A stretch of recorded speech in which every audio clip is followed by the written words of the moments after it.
뿅! 어서오세요. 오늘은 문학동네에서 나온 미아베 미유키의 화차예요. 이 소설은 1992년에 쓰여진 것 같고요. 93년에 출판 등록이 됐다고 하네요. 먼저 이 이야기를 하는데 앞서서 주인공은 혼마라는 형직이 아니라 형사인데 현재 휴직 중인 상태에 있어요. 왜냐하면 범인을 잡는 과정에서 되게 사소한 이유로 인해서 다리에 총을 맞아가지고 그것 때문에 아파서 지금 쉬고 있어요. 그리고 이런 상황에서 혼마는 아내는 죽었고 교통사고로, 그리고 10살짜리 아들이랑 같이 살고 있고요. 그리고 이 집안에 집안일을 도와주는 어떤 부부가 있어요. 그리고 혼마가 휴직 중인데 죽은 아내의 가깝지 않은 친척이 찾아왔어요. 눈발을 뚫고 먼 길을 찾아와가지고 자기 지금 급한 일이라고 도와달라고 요청했어요. 자기가 약혼한 여자가 있는데 그 사람이 실종이 된 거예요. 왜 실종이 됐냐면 약혼하고 이제 결혼할 집을 마련하고 뭐 그런 준비들을 하는 중에 뭐 혼수 같은 거 같이 마련하려 다닐 거 아니에요. 그런데 다니다가 그 여자친구가 늘 현금만 가지고 다녔어요. 그러다가 현금이 떨어져서 이제 남자친구 쪽에서 급히 뭐 자기 카드로 낸다거나 뭐 그런 일을 하면서 앞으로 우리 결혼할 텐데 그러면은 늘 현금을 가지고 다녀도 위험하니까 신용카드를 만들으라고 권유를 했던 모양이에요. 근데 그게 만드는데 좀 시간이 많이 걸린대요. 그래서 한 달쯤이 걸린다네요. 그래서 이 남자친구 가즈야라는 사람이에요. 가즈야가 자기 아는 사람을 통해서 카드를 발급을 하기로 했어요. 빠르게. 그런데 요청을 하고 나서 그 친구한테 연락이 왔는데 요주의자 명단에 그녀가 올라 있다는 거예요. 그녀의 이름은 일단 세키네 쇼코라는 사람이에요. 요주의 인물이란 건 뭐냐면 카드도 못 만들고 은행 대출도 신청할 수 없는 결제 상황이 좋지 않은 인물이라고 해요.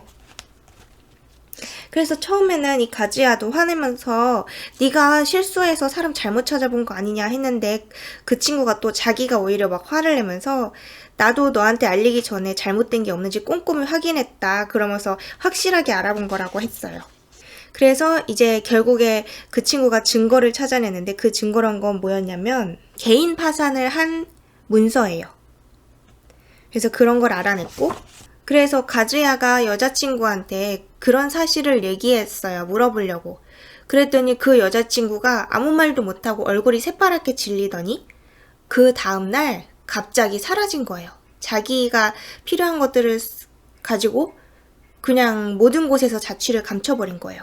그래서 이제 이 친구를 찾아달라고 온 거예요. 그래서 이제 혼마가 뭐부터 알아내기 시작했냐면 세키네 쇼코가 마지막으로 일하고 있던 직장을 찾아갔어요. 근데 거기서 뭐 이런저런 얘기를 하면서 이력서 내용도 확인해 줬는데 거기에 과거 직장 경력들이 있잖아요. 그런데 과거 직장 경력을 이 사람이 알아보니까 다 허구의 직장이라는 걸 알게 됐어요. 현재 마지막으로 쇼코를 쓰던 회사도 작은 회사였기 때문에 그게 뭐 직장들이 가짜인지 진짜인지 이런 거 확인을 안 한 거예요. 그래서 이번엔 어디로 갔냐면 그 개인 파산을 도와주었던 변호사를 찾아갔어요. 그런데 쇼코가 5년 전에 개인 파산을 했는데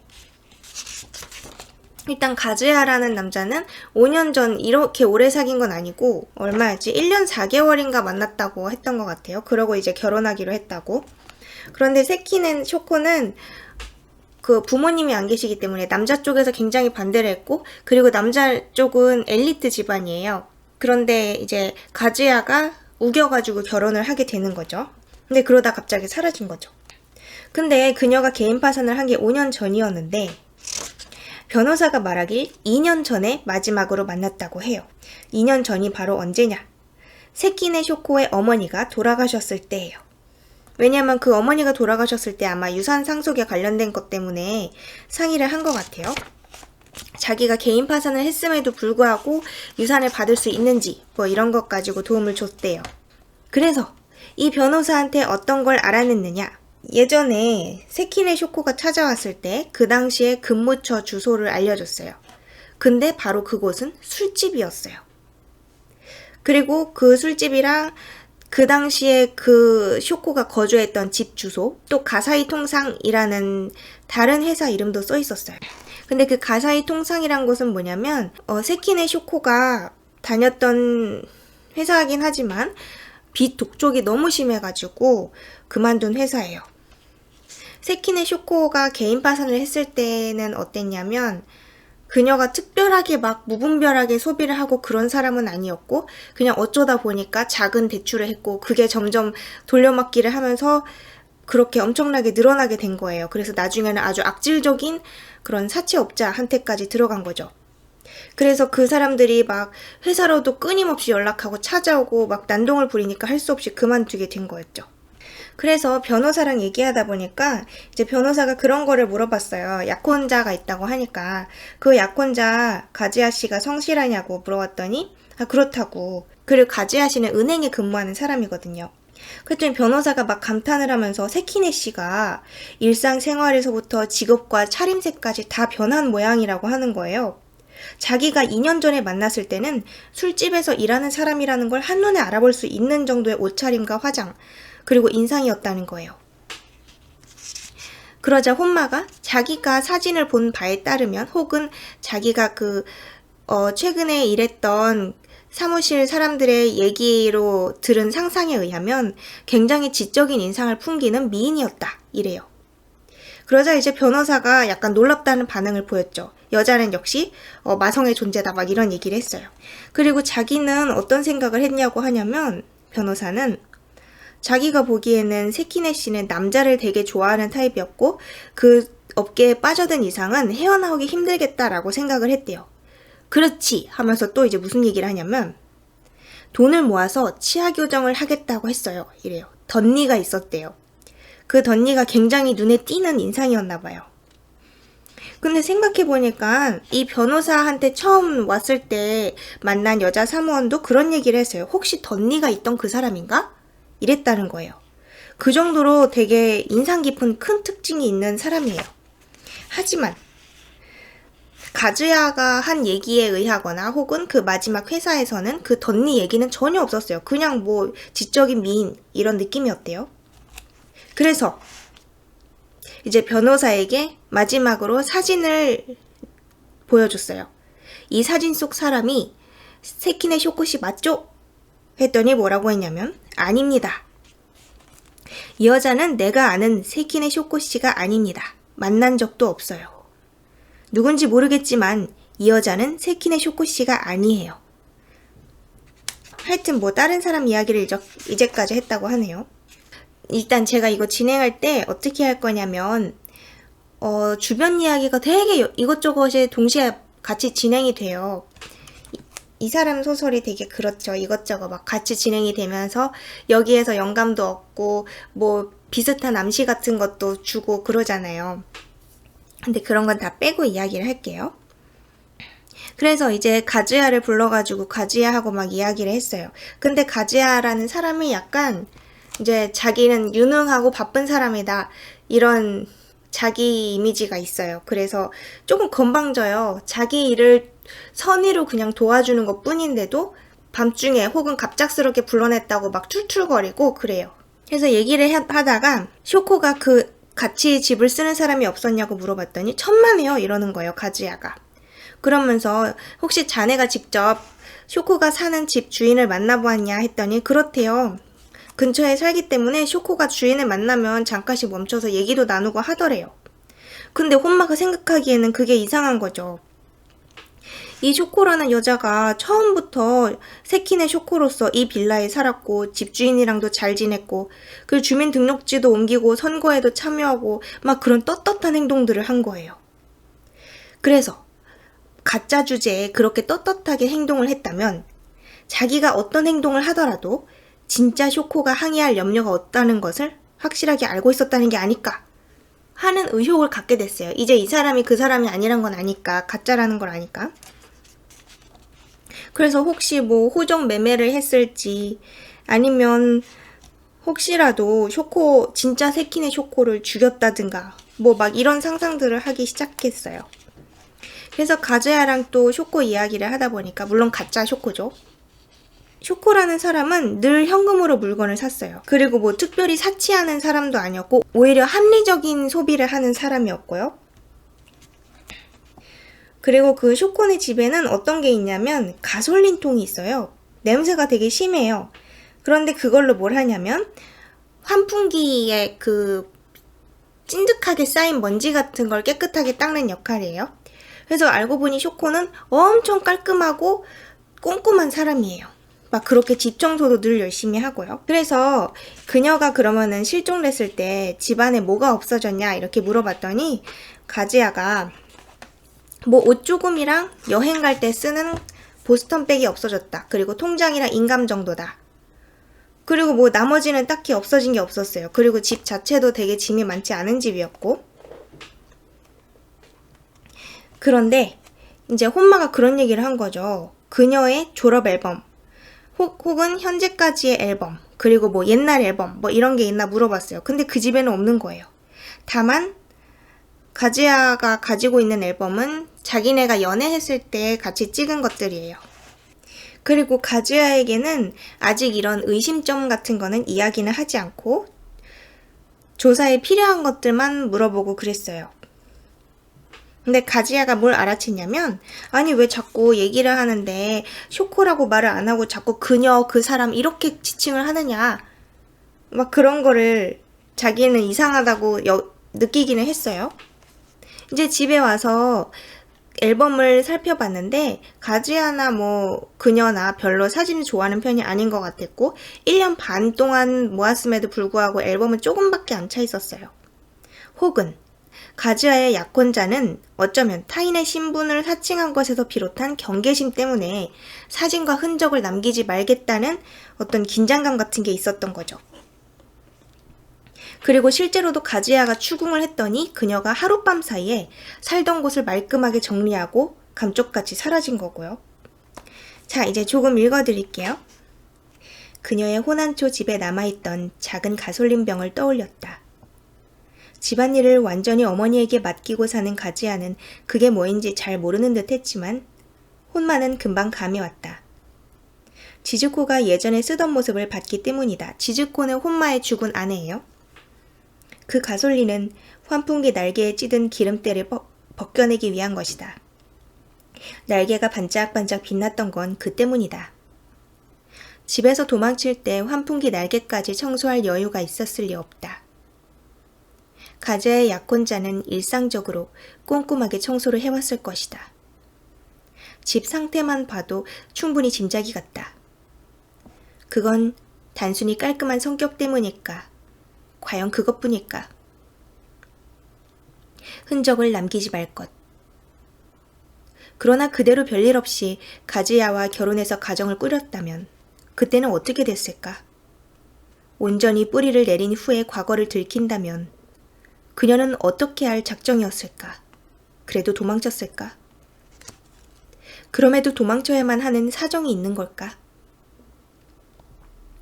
우연히도 앨범 마지막에 꽂혀있는 사진은 그녀의 얼굴을 클로즈업 한 것이었다. 왼쪽 귀 바로 옆으로 조명이 밝혀진 신데렐라 성의 첨탑이 보였다. 둘이 도쿄 디즈니랜드에 가서 찍은 사진이겠지. 밤인 듯하니 어쩌면 작년 크리스마스나 한 해의 마지막 날이었을지도 모른다. 그녀는 웃고 있었다.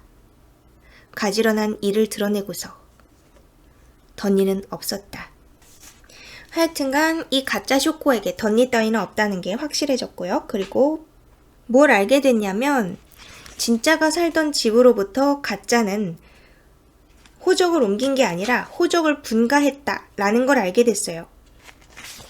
그리고 사실상 그런 분가 이런 주민센터에서 하는 일에는 그 사람의 얼굴까지 대조하거나 그러진 않잖아요. 그래서 그냥 비슷한 사람이 가서 내가 본인이다 라고 하면서 뭐 예를 들어 훔쳐온 어떤 그 신분증 등을 이용하면 쉽게 무언가 일처리를 할 수 있다는 걸 알아냈어요. 그리고 지금은 되게 여러 사람이 이거 하는 걸 도와주고 있는데 이 집안에 10살짜리 아들이 있잖아요. 혼마는 늘 밖으로 돌아다니기 때문에 이 집안의 일을 도와주는 부부가 혹은 그 아이도 되게 자주 봐줘요. 그 부부가 이제 이런 이야기들을 같이 공유하고 있어요. 그래서 그쪽의 부인 쪽이 이런 얘기를 하는 거예요. 너무 깊이 파고드는 건지도 모르지만 희사애가 작은 목소리로 입을 열었다. 뭐가요? 이 호적등본을 본 순간 그런 생각이 들었어요. 구리사카 가지야 씨의 약혼자는 단순히 세키네 쇼코라는 사람의 호적을 이용한 것만이 아니라 그걸 모조리 자기 걸로 만들어버리고 싶었던 게 아닐까 하는. 굳이 분가까지 했으니까요? 혼마도 똑같은 생각을 하고 있었다. 분가 사실에 어렴풋이 싸늘한 기운이 감돌았던 것이다. 네, 그리고 부모란의 이 사망이라는 글씨도 그래요. 이건 신고자의 희망이 없으면 굳이 붙이지 않거든요. 이사카가 그래? 라며 놀랐다. 남편이에요. 우리 어머니도 일찍 돌아가셔서 잘 알아요. 사망 신고서를 내면 담당자가 물어요. 호적 부모란에 사망 표기를 하겠느냐 안 하겠느냐라고. 혼마는 슬쩍 이사카를 쳐다보았다. 섬뜩하다는 듯 눈썹을 찡그리며 호적 등본을 내려다보고 있다. 그런데 굳이 표기했다는 건 뭔가 주장하려는 것처럼 보이지 않나요? 이 호적에는 나 혼자라는 주장. 아니면 설령 서류상일지라도 남의 부모 이름을 같이 올리는 게 싫어서 적어도 두 사람이 죽었다는 사실은 분명히 밝혀두고 싶었거나 좀 지나친 생각일지도 모르지만 당신은 그런 생각 안 들어? 희사애가 쳐다보며 묻자 이사카는 고개를 갸웃거렸다. 혼마는 다시 한번 나란히 늘어선 사망이라는 글씨를 내려다보았다. 희사애가 하려는 말이 뭔지 알 것 같았다. 결코 지나친 생각이 아니다. 타인의 호적, 타인의 부모, 타인의 신분. 돈으로 샀을까? 아니면 어떤 방법을 써서 가로챘을까? 어느 쪽이든 이 세키네 쇼코는 주도 면밀하게 손을 써서 감쪽같이 진짜 행세를 한 것이다. 그랬고요. 이번에는 또 어디로 찾아갔냐면 진짜 세키네 쇼코가 마지막으로 살았던 곳에 찾아갔어요. 그리고 거기에도 집주인 부부가 있었고요. 그 사람들이랑 얘기하다 보니까 어떤 거를 알게 된다면 진짜 세키네 씨는 물론 술집에서 일하긴 하지만 세입자로서는 아주 좋은 사람이었다. 마주치면 인사도 잘했고 월세도 꼬박꼬박 잘 냈고요. 사생활은 물론 자기네가 관여할 부분이 아니다. 뭐 이랬어요. 그런데 그랬던 사람이 아무 예고도 없이 가재도구를 그대로 남긴 채 모습을 감췄다고 해요. 이 사람이 모습을 감춘 걸 이 집주인 부부는 바로 아는 건 아니고요. 어떤 편지가 집주인 부부네 집에 배달이 된 거예요. 그 편지는 뭐냐면 자기는 뭐 새로운 곳에서 다시 시작하고 있다. 옛날에 쓰던 물건을 다 그대로 두고 떠나니까 알아서 처분을 해달라. 뭐 그런 내용이었대요. 그래서 이 사람들이 그거를 처분을 하고 처분 못하겠는 물건은 잘 보관을 해놨다가 지금 가지고 나왔어요. 근데 가지고 와서 뭐 이것저것 보다 보니까 어떤 볼펜으로 전화번호를 쓴 종이가 있었어요. 그래서 그 전화번호로 여기로 전화해보셨냐고 물어봤더니 해봤대요. 혹시 세키네 씨 친구 전화번호인가 해서 해봤는데 알고 보니까 여기였다 라고 말을 하는 거예요. 여기는 뭐냐면 어떤 통에 써있는 로즈라인이라는 회사 이름이었어요. 거기는 뭐였냐면 통신판매 회사 전화번호였어요. 그래서 나중에 여기로 전화해서 이 카탈로그를 신청했을 것이다 막 이러는 거예요. 그래서 이 로즈라인이란 곳은 어떤 회사냐 했더니 여기는 여성 이너나 양말 이런 거를 전문으로 취급하는 곳이고 여자들은 여기를 되게 잘 알고 있다 뭐 이래요. 그리고 또 그 상자에 어떤 것도 들어있냐면 공원 묘지 광고지였어요. 우스노미야 시내에 있는 미도리 공원 묘지래요. 그래서 또 우리 그 옛날 집주인 부모랑 혼마랑 이야기를 했죠. 어머니가 돌아가셨을 때 묘지를 사려고 한 걸까 싶어서 어머님 묘를 사려고 한 걸까요? 뭐 이러면서 이제 그 어머니의 사고사 이야기도 나오게 됐어요. 근데 사고사라는 건 지금 처음 알게 된 거죠, 혼마는. 알고 보니 술에 취해서 그 어머니 자신의 집 근처 돌계단에서 굴러 떨어졌다고 해요. 거기서 혼자 사셨대요. 일도 하고 건강한 사람이었대요. 그리고 세키네 쇼코가 당시에 일하던 라하이나라는 술집에서도 거기도 연락을 하지 않았고 그대로 그냥 사라졌다고 해요. 그런데 그 술집에는 아직 정산되지 않은 급료가 있었던 모양인데 그것까지 내버려두고 떠났다. 그래서 이제 혼마는 생각하는 거죠. 이제 확실해진 거예요. 진짜 세키네 쇼코는 자기 의사로 사라진 게 아니라는 게. 그래서 여태까지 이런 확신을 가졌기 때문에 또 가즈야를 불러서 이야기를 해줬어요. 그랬더니 가즈야가 되게 자존심이 센 인물이잖아요. 그래서 자기가 고른 여자가 그런 사람일 리 없다 이런 부정에 사로잡힌 것 같아요. 그래서 막 화를 내면서 당신이 쇼코를 찾아낸 거지? 근데 그녀가 입을 다물어 달라고 부탁한 거 아니냐고, 쇼코가 나랑 헤어지고 싶은 거고 이런 거짓말을 해달라고 부탁한 것일 거야 막 이러면서 화를 내요. 그래서 결국 화를 내다가 여태까지 이제 뭐 택시비 이런 자잘한 경비 같은 거를 지폐를 이렇게 휙 던지고 나가버려요. 자기가 정식으로 다른 데다 의뢰를 하겠다고 막 그래요. 그리고 나서 혼마는 그 뒤에도 계속 다른 사람들의 도움을 받고 이 사건을 파헤치게 되죠. 그리고 또 그때 그 변호사랑도 한 번 더 만나서 얘기를 했어요. 그래서 카드를 이용한 대출이 얼마나 쉬운지, 현금 서비스요. 그리고 그걸로 인해서 처음에는 그게 금리도 낮아 보이고 별로 사소한 일 같이 보이지만 그걸로 점점 큰일로 발전하게 되고 나중에 뭐 자살을 하거나 범죄를 일으키거나 등등 그런 일을 하는 사람들이 많다. 그리고 세키네 쇼코가 유달리 낭비벽이 심한 여자는 아니었고 그녀 나름대로 열심히 사는 사람이었다. 그리고 이 일은 누구에게나 일어날 수 있는 일이다. 뭐 그런 이야기를 해줘요. 그리고 또 이것저것 알아보다 보니까 어떤 걸 알았냐? 직업안정소 담당자랑 통화를 해봤는데 고용보험을 신규로 받았다고 해요. 그 가짜 쇼코가 마지막으로 일한 곳에서는. 그러면서 자기는 뭐라고 했냐면 이전에도 몇 번 일을 하긴 했지만 그때는 뭐 알바 뭐 이런 임시적인 것이었기 때문에 따로 고용보험을 들진 않았다. 그래서 이번에 신규다라고 했대요. 그런데 알고 보니 그 당시에 이미 다른 곳에 고용보험이 들어있었어요. 근데 이게 철저하게 확인이 안 됐기 때문에 중복으로 발행이 된 거예요. 왜냐하면 가짜 쇼코는 그 최근에 들어간 사무기기 이마이 사무기기라는 회사예요. 거기에 채용됐을 때 진짜 세키네 쇼코의 취업 기록을 알아낼 수 없었고 또 피보험증을 손에 넣을 수도 없었기 때문에 어쩔 수 없이 창고에다가 처음 취직한다고 말한 거라고 생각을 하게 됐어요. 자, 그러고선 그 예전에 앨범 있죠. 연인하고 같이 찍었던 앨범. 거긴 최근 거밖에 없었지만 어쩌다 보니까 그 앨범의 표지 안쪽에서 옛날 폴라로이드 사진이 하나 나와요.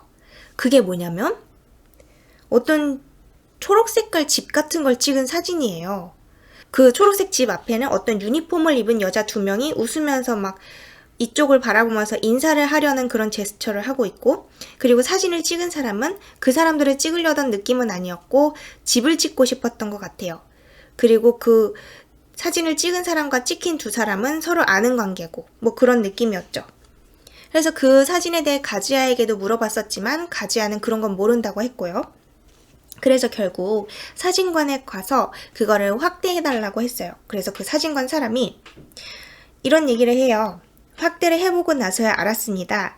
이 조명등 전구들이 거기 이게 뭐냐면 야구장 조명 같은 게 옆에 켜져 있어요. 이 전구들이 전부 이 집 쪽을 향하고 있잖아요. 그렇다면 이 조명등이 바깥을 보고 있는 거죠. 야구장 안에 집이 있을 리는 없으니까 이래요. 그래서 이상하다는 생각을 하게 돼요. 무슨 야구장이 바깥을 향하게 조명등이 돼 있나? 이렇게 생각을 하게 되죠. 그래서 이번에는 또 어디를 갔냐면 그 어머니, 진짜 세키네 쇼코의 어머니가 사고사 했던 그 동네로 찾아갔어요. 그래서 그때 또 알아보다 보니까 이런 거를 알게 돼요. 쇼코 어머니가 돌아가셨을 때 어떤 젊은 여자가 사고 현장을 맨 먼저 발견하고 구급차를 불러줬었다라는 이야기를 듣게 되죠. 그래서 거기서 혼마는 지레짐작이 좋지 않은 거라고 스스로 진정시키면서도 그곳으로 향하면서 가짜 쇼코가 진짜 쇼코의 신분을 확실하게 자기 걸로 만들기 위해서 그녀의 어머니 먼저 살해할 계획을 세우지 않았을까 하는 생각이 자꾸 드는 거죠. 그래서 그 동네에서 막 또 탐문을 했어요. 물론 정식 경찰로서는 아니고 자기는 휴직 중이라서 그 아이디 카드가 없잖아요. 그래서 뭐 이런저런 핑계를 대면서 막 탐문을 하고 다녀요. 근데 어떤 미용실에서 이런 얘기를 듣게 돼요. 그 어머니 장례식에 무슨 다머스 씨가 왔던 것 같다 이런 얘기를 해요. 다머스 씨는 누구냐면 이 사람들이 생각해보다가 쇼코의 또래가 누가 왔었는지 이걸 얘기를 하게 된 거예요. 그래서 쇼코의 친구였을 법한 사람을 찾게 됐어요. 그게 바로 다머스 씨라는 사람이에요. 그래서 이제 다머스라는 사람을 찾아갔죠. 다머스는 어떤 정비 공장에서 일하고요. 아버지 회사예요, 거기는. 다머스를 만나서 얘기해보니까 다머스는 바로 세키네 쇼코의 어렸을 적부터 아주 절친한 친구였어요. 그리고 지금은 뭐 결혼은 했고요. 이제 이 다머스와 이야기하는 중간부터 읽어드릴게요. 그런데 저는 다머스가 느릿느릿 말을 이었다. 시장 어머님이 돌아가시고 그 후에 가와구치로 찾아가 그녀가 사라졌다는 사실을 알았을 때 터무니없는 상상을 했습니다. 시장이라고 불러요. 그는 용서를 구하는 듯한 시선으로 혼마를 바라보았다. 아, 역시 시장이 어머니를 죽였구나. 그래서 도망쳤구나. 라고요. 구슬이 전혀 예상치 못한 방향으로 튕겨나간 느낌이었다. 풍경화라 생각하며 바라보고 있는 그림을 옆에서 누가 가리키며 이거 인물화죠? 라고 말한 듯한 느낌이기도 했다. 그건 쇼코 씨가 한때 신용대출 때문에 쫓겼다는 걸 알고 있기 때문이겠지? 그래서 보험금을 노리고 저지른 짓일지도 모른다고? 다머스는 고개를 끄덕였다. 몹시 괴로워 보였다. 그리고 이쿠미한테 들은 말도 있어서요. 부인이에요, 자기 부인. 시장 어머니가 계단에서 떨어졌을 때 구경꾼 중에 왠지 수상쩍어 보이는 여자 하나가 있었다고 했습니다. 선글라스로 얼굴을 감추고 있었대요. 혹시 그게 시장이 아니었을까 하고. 혼마가 몸을 앞으로 내밀었다. 잠깐만, 이쿠미 씨는 제 아내입니다. 그녀도 쇼코 씨 친구였나? 다모스는 고개를 저었다. 아니에요. 이쿠미 씨는 시장 어머니를 발견하고 구급차를 불렀어요. 지나가던 길에요. 그래서 그 인연으로 장례식에도 왔고 우리는 그 일을 계기로 알게 돼서 결혼했죠. 하여튼 처음 발견하고 신고한 사람은 쇼코가 아니었어요. 그리고 혼마 씨는 가짜 쇼코가 진짜 쇼코의 어머니를 죽였을 거다라고 생각했음에도 불구하고 진짜 쇼코와 친밀했던 그 친구는 다모스는 진짜 쇼코가 오히려 어머니를 죽였을지도 모른다고 생각을 한 거죠. 보험금 때문에. 그리고 실제로 그 뒤로 보험금을 받았었죠. 그래서 이제 예전에 그 사고가 일어났을 당시 그 사고라는 건 어머니 사고예요. 그때의 조사관 경찰하고도 만나서 이야기를 해봤어요.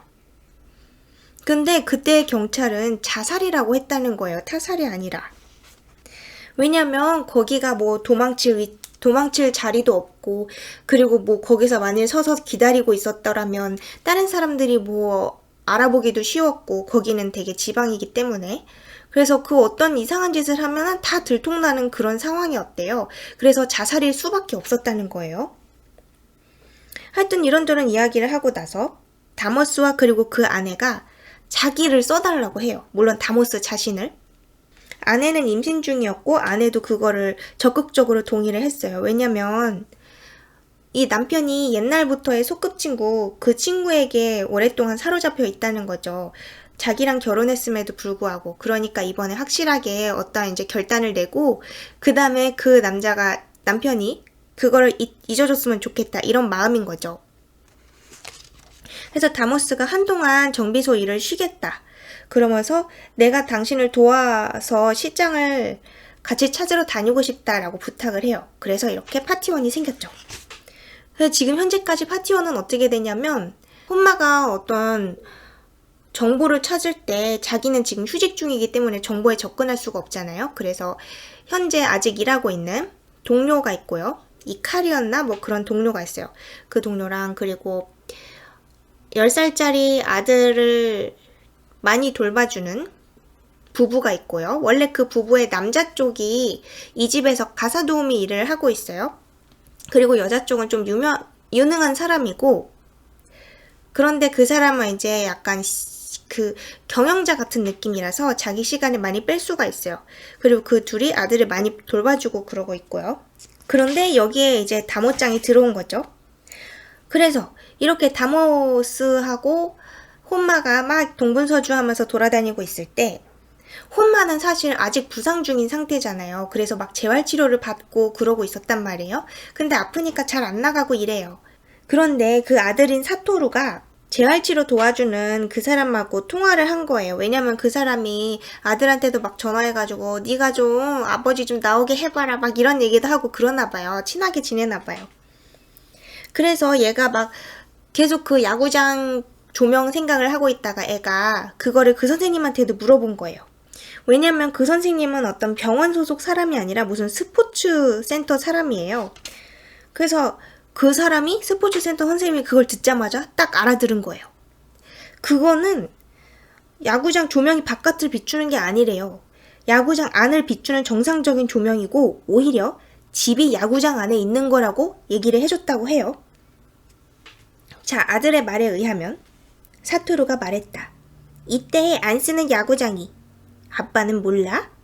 1988년 9월에 난카이 호쿠스가 다이에에 매수돼서 후쿠오카로 옮겼잖아. 그래서 오사카 구장이 비어버린 거야.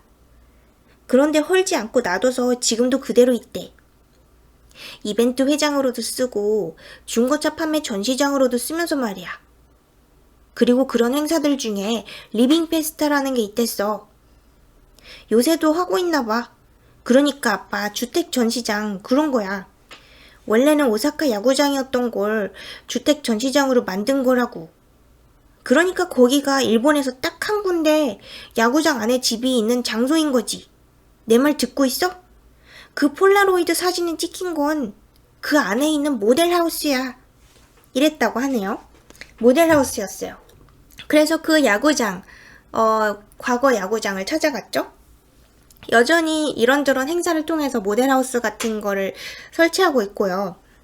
거기서 일하는 사람들하고 얘기를 해봤더니 그 모델하우스는 현재는 없는 곳이지만 옛날에 전시된 적이 있었어요. 그래서 이제 막 업체들한테 찾아가서 알아보다 보니까 어떤 업체가 여기 이거 우리 회사가 전시했던 거다 하면서 막 알려줘요. 그러면서 사진을 보여주면서 그러면 혹시 이 유니폼도 아느냐 했더니 또 그 직원이 딴 사람을 또 데리고 와요. 그래서 그 딴 사람은 오래 있었던 사람인 모양이에요. 그러면서 그 사람이 이거 미트모 에이전시의 여직원의 유니폼 같다는 거예요. 그 에이전시는 어떤 여행 대리점인데 자기랑 같이 신입사원 정기 연수를 받았던 회사라는 거예요. 알고 보니까 그 연수는 어떤 거냐면 모 회사가 있는데 그 모 회사는 미토모 건설인데요. 그 안에 계열사가 되게 많은 거예요. 그래서 지금 여기 모델하우스 하는 사람들도 뉴시티 주택이라는 그 중에 계열사의 하나인 거고요. 또 다른 계열사 중에 미트모 에이전시라는 회사도 있는 거였죠. 그래서 그 연수는 모든 계열사의 여직원들, 신규 여직원들을 모아다가 하는 연수예요. 자, 그래서 이제 미토모 에이전시인가요? 거기 찾아갔어요. 그런데 거기 카운터에서는 되게 비협조적으로 나와요. 뭐 옛날 직원들 이런 정보 알려줄 수 없다고 해요. 이제 그럼에도 불구하고 뭘 알아보러 안에 잠깐 들어갔을 때 혼마가 주변에 막 열심히 둘러본 거죠. 그런데 이런 게 있었어요. 그 중에서도 가장 크고 두툼한 팸플릿이 이쪽으로 표지를 보이고 꽂혀 있었다. 도약하는 미토모 그룹이라는 큼지막한 글자 밑에 계열사 이름들이 쭉 늘어서 있었다. 작은 글씨였다. 게다가 아랫부분은 다른 팸플릿에 가려져 보이지 않았다. 왜 거기에 시선이 멎었는지 스스로도 알 수 없었다. 그저 멍하니 늘어선 문자들을 바라보았다. 어쩌고 저쩌고 어쩌고 저쩌고가 있었고요. 줄줄이 이어진 회사 이름들을 2번씩 왕복하며 훑어보아도 여전히 알 수 없었다. 대체 왜 이리로 시선이 갔을까? 낯익은 회사 이름이라도 있었나? 그 순간 알아챘다. 심장을 걷어차인 느낌이었다. 기억이 떠올랐다. 한 번 본 적 있다. 그래서 시선이 간 것이다. 그 회사의 이름으로. 그 회사의 이름은 바로 로즈라인이었어요. 그래서 그쪽의 그 계열사가 로즈라인이었던 거죠. 그래서 카운터 직원이 돌아와가지고 우리는 알려줄 수 없다 이걸 말해줬어요. 그러면서 이제 혼마가 여기에 대한 여기 팜플렛도 달라고 한 거죠. 그래서 읽어봤더니 보자마자 이거 그때 그 진짜 쇼코가 사라졌던 집에 써있던 그 회사구나. 이걸 알아채게 됐죠. 그래서 이번엔 로즈라인이라는 회사를 찾아간 거예요. 그래서 거기서 또 뭐를 대기하는 동안에 막 거기 잡지를 막 훑어봤죠. 근데 봤는데 이런 게 있었어요. 중간에 앙케이트에 협조해 주십시오 라는 페이지가 있는 거예요. 로즈라인을 이용하신 소감이 어떠신가요? 어쩌고저쩌고 하면서 답변해 주신 모든 분들께는 로즈라인에서 특별 제작한 뭐 이런 것들을 보내드립니다 하는 거예요. 근데 그 앙케이트 내용이 어떤 거였냐? 가족 구성, 거주지는 자가인가 임대인가, 근속연수, 연간 수입 뭐 이런 것도 있고요. 이직한 경험이 있습니까? 자격증이 있습니까? 저축액은? 가입한 보험은? 신용카드가 있습니까? 결혼식은 어디서 하고 싶습니까? 뭐 미혼만 대답하세요. 뭐 이런 거요. 해외여행 경험이 있습니까? 장래에 내 집을 마련한 예정이 있습니까? 뭐 이런 거 등등 사적인 그런 물음들이 있어요. 그래서 거기서 이거다 싶은 거죠. 개인정보를 여기에서 손에 넣을 수 있겠구나 하고 힌트를 얻게 됐어요. 그런데 결국 그 회사의 카운터에서도 거절을 당했어요. 알려줄 수 없대요. 그렇게 막 실랑이를 하고 있는데 안쪽에서 어떤 남자가 자꾸 훔쳐보는 거예요. 그래서 이제 급히 자리를 정리하고 나오는 척을 했어요. 그랬더니 과연 그 남자가 쫓아왔어요. 그래서 따로 밖에 가서 만났죠. 만났더니 그 남자는 어떤 사람이었냐면 가짜와 예전에 뭐 썸인지 뭔지를 탔던 사람인 것 같은 느낌이 들었어요. 그래서 꽤 친했다라는 것을 알게 됐죠. 그래서 막 이것저것 물어봤어요. 이거 여기 봐봐요. 개인정보 이거 조회할 수 있나요? 막 이렇게 물어봤어요. 그 남자는 뭐 그 컴퓨터를 사용할 수 있었고 거기에 들어갈 수 있는 사람이에요. 그리고 거기 그 조회를 해봤더니 이때쯤은 가짜 세키네 쇼코의 이름을 알고 있어요. 가짜 세키네 쇼코는 저거 언제 알아냈죠? 하여튼 가짜 세키네 쇼코는 신조 교코라는 사람이에요. 그래서 그 신조 교코라는 사람이 바로 로즈라인에서 일했던 사람인 거고 그 앙케이트 결과에 안에 세키네 쇼코라는 사람이 들어있었던 거죠. 그래서 그 남자한테 신조 교코가 막 알아서 그거를 조회해볼 수 있는 거냐 했더니 조회할 수 없대요. 왜냐면 신조 교코는 되게 단순한 사무직이었고 그런 정보에 들어갈 수 있는 권한이 없었대요. 그리고 이 남자가 그거를 대신 해준 적도 없다고 막 계속 그래요. 그래서 막 절대 아니라고 하는데 뭔가 찜찜한 거죠. 듣는 사람 입장에서는. 그러면서 그 남자가 신조 씨가 세키네 씨라는 여자의 이름을 사칭한 것이 사실일지는 모르지만 신조 씨의 힘으로는 그런 일을 할 수가 없습니다. 라고 해요. 그래서 당신이 그녀를 도와줄 수도 있지 않았을까요? 했더니 막 되게 기분 나빠하면서 자기가 왜 그런 짓을 하겠냐고 막 그래요. 물론 그렇겠죠. 뭔가 그렇게 찔렸다면 막 쫓아와서 정보를 얘기해주고 그러진 않았을 거예요. 그리고 거기에서 또 알아낸 사실이 있는데 신조 교코에는 로즈라인에서 일할 당시 룸메이트가 있었어요. 근데 지금은 휴가 중인 사람이래요. 이치키 가오리라는 사람인데요. 그때 당시에 같은 사무직에서 일을 했고요. 지금은 호주 여행을 떠났기 때문에 연락처만 받아왔어요. 기다리고 있어요. 이제 알리바이를 확인했죠. 그 남자한테 근무표 좀 확인해달라 그랬어요. 어떤 알리바이냐? 세키네 쇼코의 어머니가 죽었을 때 교코는 어디에 있었는가? 이걸 알아내기 위해서였죠. 그래서 알고 보니 바로 그 당시에 신조 교코는 휴가 중이었어요. 9일 동안.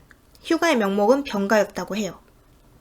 그리고 혹시 몰라서 그 남자의 근무표도 확인해달라 그랬더니 그 남자는 뭐 주말까지도 계속 출근을 했어요. 그래서 그 남자는 뭐 공범자는 아닌 것 같다 라고 생각을 하게 됐죠. 그리고 또 한편으로는 어떤 일이 진행 중이었냐. 이제 다모스는 저기 어머니 쪽 동네에 가서 막 탐문을 하고 있었고요. 다모스가 이런 걸 알아왔어요. 시장 행세를 했던 여자를 봤다는 사람이 있었대요. 바로 자기 어머니였다는 거예요. 다모스의 어머니.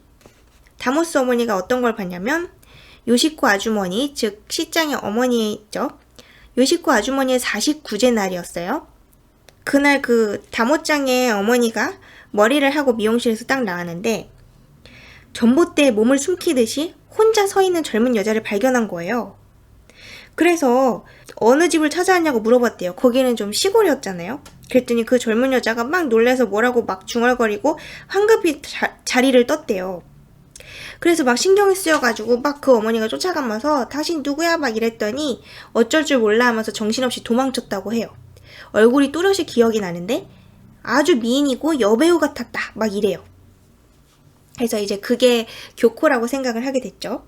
자, 그래서 이제부터 혼마가 집에 와서 이런저런 생각을 해보는 거예요. 현재까지 판명된 사실의 바탕에서 신조 교코의 행동을 추측하기 시작해요. 이제부터 좀 읽어드릴게요. 그녀는 어떤 이유 때문에 아마도 뭔가에 쫓겨서 그로부터 도망치기 위해 새로운 신분을 필요로 했을 것이다.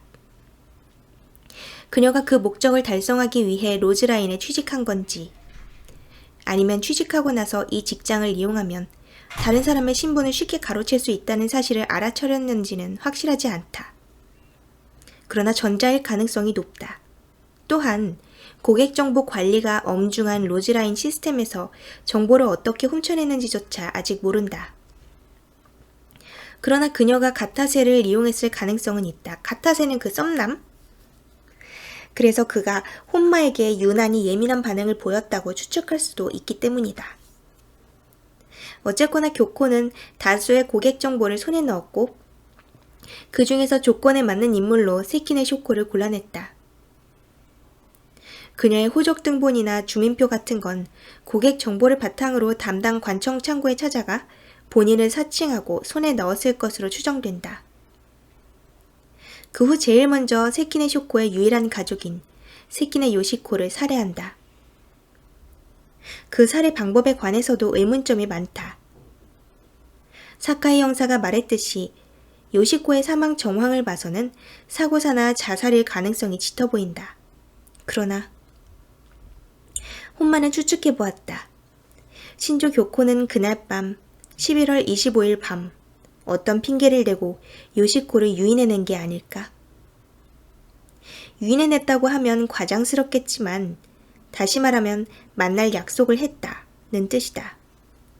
장소는 다가와 근처였을 것이다. 다가와란 건 그 어머니가 자주 가던 술집 이름이에요. 3층에 있죠. 그러고서 약속 시간을 정해두면 요시코가 다가와에서 나오는 대략적인 시간을 예상할 수 있다. 그렇게 해놓고 나머지는 현장을 방문한 날 사카이 형사가 부정했던 것과 같은 방법을 쓴 것이다. 그렇게 시끄러운 술집 안에서 요시코 씨가 나오길 기다렸다면 요시코 씨가 큰 소리로 노래를 부르면서 복도를 지나간다 해도 알 수가 없어. 그러나 시간 약속을 해두면 그럴 수 있다. 교코는 다가와 옆에 술집에 있었다. 요시코가 다가와에서 나올 무렵에 복도로 나와 그녀를 기다리고 기회를 틈타 계단에서 추락시킨 후 다시 술집으로 뛰어들어간다. 댄스 플로어가 있는 시끌벅적한 술집에서는 손님의 출입 같은 걸 정확히 파악하지 못했을 것이다. 요시코를 불러내는 구실은 지극히 사소한 용건이었을 것이다. 상대를 만나려면 오늘 밤 다가와에 가지 말고 집에 있어야겠다고 생각할 만큼 요시코를 긴장시키는 용건이면 곤란하다. 나는 도코에서 쇼코와 알고 지내는 사람인데 쇼코가 어머니에게 전해달라고 부탁한 물건이 있다. 우스노미야에 밤늦게야 도착하고 동행이 있어서 오래 지체할 수 없으니 잠깐 5분 정도만 만날 수 있겠냐는 정도면 충분하다. 그렇게 해서 교코는 요시코를 제거한다.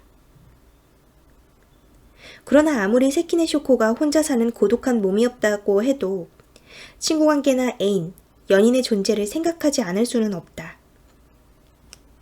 게다가 이 가설을 선택하려면 우스노미야에서 혼자 사는 어머니인 요시코가 다가와의 단골이라는 것도, 그 가게에 위험한 계단이 있다는 것도 사전에 알고 있었어야 한다. 당연히 로즈라인의 고객 정보로는 그런 상세한 사항까지 알아낼 수 없다. 따라서 신조 교코는 최소한 그런 정보를 얻을 수 있을 만큼은 쇼코와 접촉할 수밖에 없으며 실제로도 그랬을 게 틀림없다. 그러므로 혼마가 다음으로 찾아내야 할 것은 그 접촉의 흔적이다. 쇼코를 죽인 교코는 시체를 처분하고 그녀로 둔갑한 후 코포 가와구치를 떠나고 라하이나도 말 한마디 없이 그만두고 소식을 끊어버렸다. 그리고 도쿄에서 이마이 사무기기에 취직했다. 호난초에 집을 마련하고 호젓 분가를 하고 주민등록지도 이전했다. 건강보험이나 국민연금, 민간보험 등도 마땅한 조치를 취했지만 고용보험만은 쇼코의 고용보험 피보험증을 손에 넣지 못했기 때문에 창구에다 첫 취업이라고 신고한 것이다. 그리고 구리사카 가지야와 사귀고 약혼했다.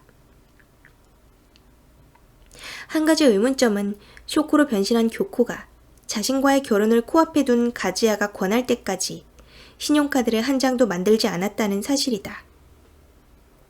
혹시 한 장이라도 만들었다면 그때까지 몰랐던 쇼코의 개인 파산 사실을 알아챘을 텐데. 신조 교코는 신용카드를 싫어했던 걸까? 드물기는 하지만 그런 사람도 있다. 쓸데없는데 낭비할 것 같다 걱정스럽다거나 왜인지 불건전한 느낌이 든다거나 기껏해야 그 정도 이유였으리라. 희한하긴 하지만 부자연스러운 일도 아니다. 그러나 또 한 가지. 교코의 신원을 추적해내는데 유일한 실마리가 된 그 폴라로이드 사진도 문제다. 그녀는 대체 무슨 목적으로 그 사진을 찍었을까? 그리고 왜 줄곧 소중하게 보관했을까? 무슨 애틋한 옛 추억이라도 얽혀있는 걸까? 그렇다면 그것은 신조 교코의 추억일 게 틀림없다. 그녀가 내동댕이 치고 벗어나려 했던 신조 교코의 추억. 알 수 없다. 그 의문에 관해서는 가설조차 떠오르지 않았다. 혼마는 메모를 덮었다. 자, 여기까지가 추리였죠. 자기의 추리. 그리고 이마이 사무기기로부터 또 전화가 왔어요. 경과가 궁금한데 세키네 씨를 찾았느냐고.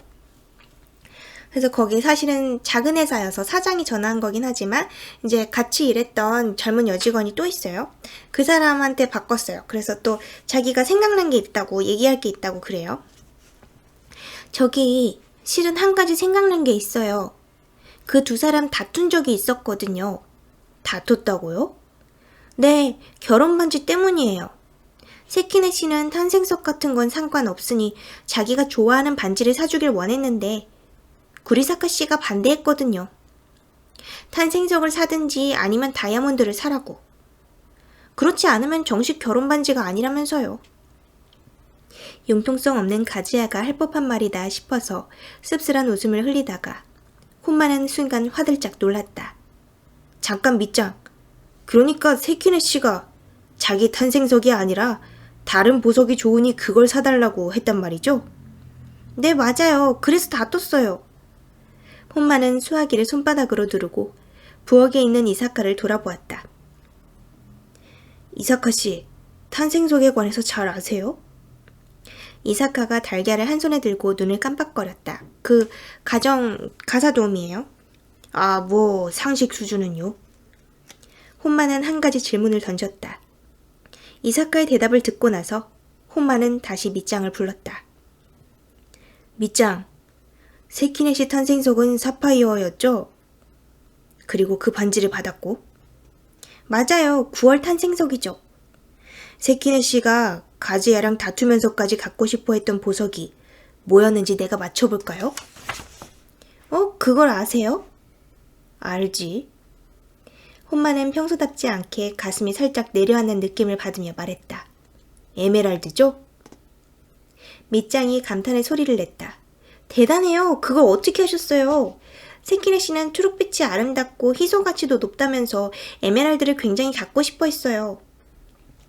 혼마는 웃으면서 뒷말을 적당히 얼버무렸다. 그리고 남몰래 속으로 생각했다. 에메랄드는 5월의 탄생석이니까. 그리고 신조 교코는 5월에 태어났으니까. 교코는 자신의 진짜 탄생석으로 만든 반지를 받길 원했던 것이다. 결혼 반지로. 밑장의 목소리가 들렸다. 혼마씨, 세키네 씨가 돌아오면 사장님과 제가 많이 걱정한다고 전해주세요. 정말 보고 싶어 한다고요. 약속하죠 라고 대답하며 전화를 끊는 순간 혼마는 아주 짧은 순간이지만 처음으로 신조 교코를 용서할 수 없다는 생각이 들었다. 지금 이 혼마라는 사람은 막 조사를 하면서도 신조 교코한테 이상한 동정심 같은 게 계속 있는 거예요.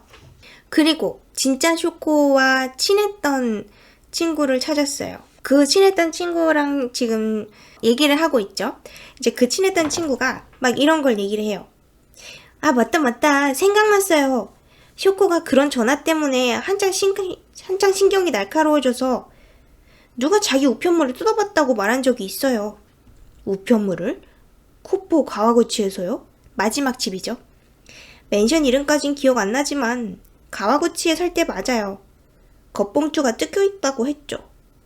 우편함은 쉽게 열 수 있으니까 장난이 끊이지 않는다는 얘기를 들은 적이 있지만 그냥 기분 탓일 거라고 말해줬어요.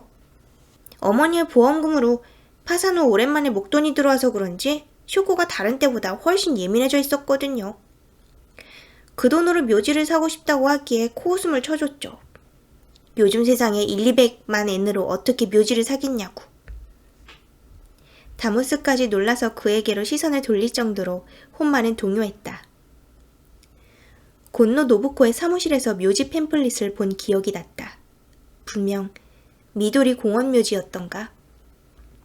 쇼코 씨는 정말로 묘지를 사려 했습니다. 후메이가 웃었다.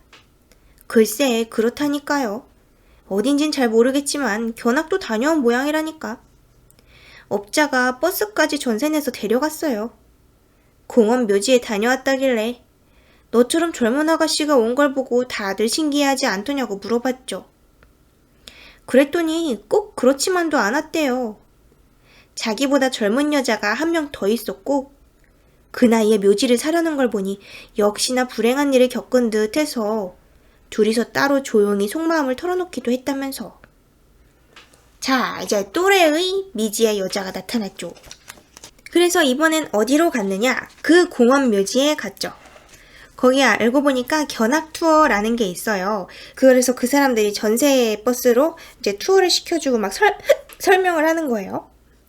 그래서 거기서 알고 보니까 미도리 공원묘지 견학 투어 고객 일행 이거를 늘 그 투어가 끝날 때마다 사람들 단체샷을 찍어서 남겨놓더라고요. 거기서 이제 확인을 한 거죠. 진짜 쇼코의 모습을. 햇볕에 눈이 부신 듯 눈을 가늘게 뜨고 있었지만 공원묘지 견학에 어울리지 않을 정도로 해맑은 표정이었다. 웃고 있었다. 이가 보였다. 입을 활짝 벌려서 덧니도 알아볼 수 있었다. 그리고 그 옆에 쇼코와는 대조적으로 가지런한 하얀 이를 드러내고 웃는 신조 교코의 얼굴이 나란히 찍혀 있었다. 젊은 나이에 묘지 사는 것을 고민해야 할 만큼 가족복이 없는 아가씨끼리 서로를 동정하며 어깨를 맞대고 팔짱을 끼고 있었다. 자, 여기서 이제 신조 교코의 흔적이 나온 거죠. 신조 교코가 실제로 쇼코에게 접근했다는 거죠. 그리고 한편으로 혼마는 어떤 잡지 기자한테 도움을 요청한 적이 있었어요. 바로 어떤 거냐? 어느 특정 구역에서 미해결 토막살인 사건이 일어난 적이 있냐고 그걸 알아봐 달라고 했더니 되게 몇 건이 없었어요. 이거다 싶은 여성 토막사체 유기 사건은 한 건으로 좁혀졌다. 1990년 5월 5일 황금 연휴 마지막인 어린이날에 야마나시현 니라사키 시내의 묘지 언저리에서 젊은 여자로 추측되는 왼팔과 몸통, 양쪽 무릎 아래 부분이 발견되었다. 부패가 진행되어 부분적으로 뼈가 노출되어 있었지만 왼쪽 손톱의 빨간 매니큐어는 육안으로 확인할 수 있었다고 적혀있다. 유품은 오른쪽 발목에 채워진 발찌 하나. 직감적으로 이거다 싶었다. 시기도 딱 들어맞는다. 자, 이랬어요. 이제 세키네 쇼코라고 추정되는 어떤 사체를 발견을 한 거죠. 발견했다기보다는 그 발견했다는 사실을 알게 된 거죠. 그런데 머리는 없어요. 자, 그래서 이번엔 어디로 갔느냐? 교코가 옛날에 20대 초반에 결혼을 잠깐 한 적이 있어요. 그리고 어디서 들은 바에 따르면 어려서 결혼해서 금방 실패했다 이렇게 들었다고 했어요. 그래서 그 남편을 찾아간 거죠. 그런데 그 남편은 집안 자체가 되게 가업이 엄청 크게 되어 있고요.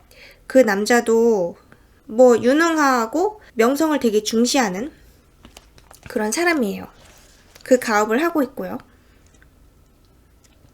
그래서 찾아갔더니 그 사람은 구라타라고 하는데 구라타가 막 이러는 거예요. 미리 말해두겠는데 당신이 실은 매스컴 쪽 사람인데 거짓 핑계를 대고 우리 집 사정을 염탐하려는 거라면 나중에 반드시 후회하게 될 겁니다. 최후의 저항처럼 느껴졌다. 혼마는 입가에 미소를 머금었다. 그런 연연은 하실 필요 없습니다. 부잣집 상속자도 나름 힘들겠구나 싶었다. 그렇다고 해서 조금 전까지 구라타가 내비치던 동정심이 사라진 건 아니었다. 교코에게 대해서 어떤 동정심이 남아있어요. 지금 이 남자는 새로 결혼했고 자식도 있어요. 어쨌든 구라타가 이렇게 시간을 할애해주는 까닭은 교코와 채 청산하지 못한 무언가가 남아있기 때문인 것이다. 신조 교코에게 살인 의혹이 있다는 점은 덮어두고 그녀와 그녀가 신분을 사칭한 세키네 쇼코 둘 다 행방불명이라고 밝힌 후 나머지 사정들을 설명했다. 살인 얘기를 꺼내면 구라타가 지레 겁을 먹고 입을 닫아버릴지도 모르기 때문이다. 구라타가 처음으로 반응을 보인 것은 세키네 쇼코로 위장해 구리사카 가지야와 약혼했던 교코가 쇼코의 개인 파산 사실을 알고 난 뒤 실종되었다는 부분이었다. 너무 경악한 탓인지 구라타는 엉덩이가 반쯤 들린 엉거주춤한 자세가 되었다. 아담하게 자리 잡은 그의 눈과 코와 입이 얼굴 밖으로 튀어나올 듯 넓게 퍼졌다. 말도 안 됩니다. 그런 어처구니 없는 일이. 어처구니 없는 일이라뇨? 교코가 개인 파산한 여자의 신분을 사칭할 리가 절대 없다는 뜻입니다. 교코 씨는 세키네 쇼코의 과거를 몰랐습니다. 모르는데 신분을 사칭했다고요? 그건 또 다른 사정이 있죠. 혼마는 불현듯 의문이 떠올라서 물었다. 당신이 그런 말을 하는 까닭은 교코 씨가 평소 신용카드나 대출 같은 걸 싫어했기 때문인가요? 구라타는 단호하게 고개를 끄덕였다. 맞습니다. 말씀하시는 대로입니다. 몹시 싫어했어요. 절대 가까이 하려 하지 않았다고요. 혼마는 이제야 납득이 갔다. 신조 교코가 세키네 쇼코 행세를 한 후로 왜 결혼을 코앞에 둔 가지야가 권할 때까지 신용카드를 단 한 장도 만들지 않았는가 하는 수수께끼가 그 말로 다 풀렸기 때문이다. 그깟 플라스틱 카드를 어떻게 믿을 수 있냐는 사람도 많으니까요. 혼마가 그렇게 말하자 구라타는 여전히 눈을 휘둥그레 뜬 채로 받아쳤다. 그런 뜻이 아니에요. 그럼 무슨 뜻이죠? 그렇게 간단한 문제가 아니란 말입니다. 싫어서 안 만든 게 아니라고요. 회사 퇴직자들 모임으로 보이는 나이 지긋한 남자 무리가 아까 본 중년 여자 단체 손님 옆에 진을 치고 앉아 종업원을 불러서 시끌벅적하게 주문을 하고 있었다. 혼마는 그런 소란한 모습에서 고개를 돌리고 굳어버린 구라타의 얼굴을 마주보았다. 무슨 소리죠? 교코의 가족은 옛날에 빚을 져서 온 식구가 뿔뿔이 헤어졌습니다. 구라타가 말했다. 미세하게 남아 목소리 톤이 기묘해졌다. 마치 그 이야기를 하려면 일상적으로 쓰지 않는 전혀 조율되지 않은 건반을 끄집어내야 한다는 것처럼. 주택 대출을 못 갚아서 일가족이 함께 고향 고리야마에서 야반도주를 했어요. 교코가 저랑 이혼한 이유도 그것 때문입니다.